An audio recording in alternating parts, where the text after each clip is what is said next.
Qədim Yunan filosofu Aristotel eradan əvvəl 384-cü ildə dünyaya gəlib. Eraston kimi də tanınır. Tarixdə 100 ən çox öyrənilmiş şəxsiyyətlər siyahısına daxil edilib. O, məşhur filosof Platonun akademiyasının tələbəsi olub. Makedoniyalı İskəndərin tərbiyəçisi və Afinada Like fəlsəfə məktəbinin təsisçisidir. Makedoniyalı İskəndərin ölümündən sonra isə Afinanı tərk edib və dövlətə qarşı çıxıb. Bəzi əfsanələrə görə İskəndərin ölümündə onun da rolu var. Deyilir ki, İskəndərin atası Makedoniyaçarı Filip Aristotelin ailəsini o uşaq olarkən öldürüb. Aristotel də İskəndəri öldürməklə ailəsinin intiqamını alıb.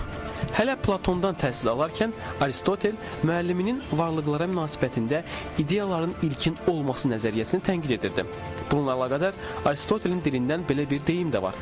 Platon mənim dostumdur, amma həqiqət isə daha vacibdir.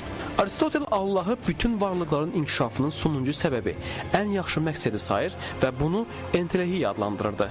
Allahın ümumi və ya tək olması məsələsinə isə Aristotel heç vaxt toxunmurdu.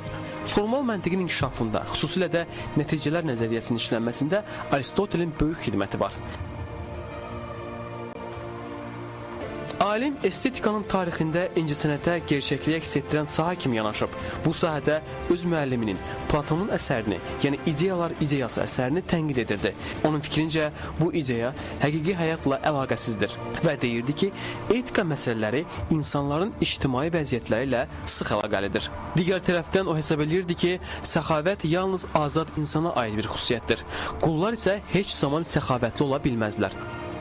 Maraqlıdır ki, alim ticarət fəaliyyətinə fərqli baxırdı. Fikirləşirdi ki, ticarət fəaliyyətində pullar qazanmağın heç zaman son həddi olmur. Ona görə də burada məqsəd hədsiz sərvət toplamaq və ya pula sahib olmaqdan ibarətdir. Lakin o bildirirdi ki, varlıların bu işi kasıblığa səbəb olmamalıdır. Aristotelin qərb fəlsəfəsinin inkişafı ilə yanaşı şərq, o cümlədən Azərbaycan fəlsəfəsinə də çox ciddi təsir olub. Nəinki fəlsəfə, məntiq, psixologiya, fizika, biologiya, tarix, etika, estetika və siyasət kimi fundamental məsələləri də tədqiq edib. Əhatəli biliyə və fikirlərə sahib alim eradan əvvəl 322-ci ildə 62 yaşında Yunanistanın Euboea adasında dünyasını dəyişib.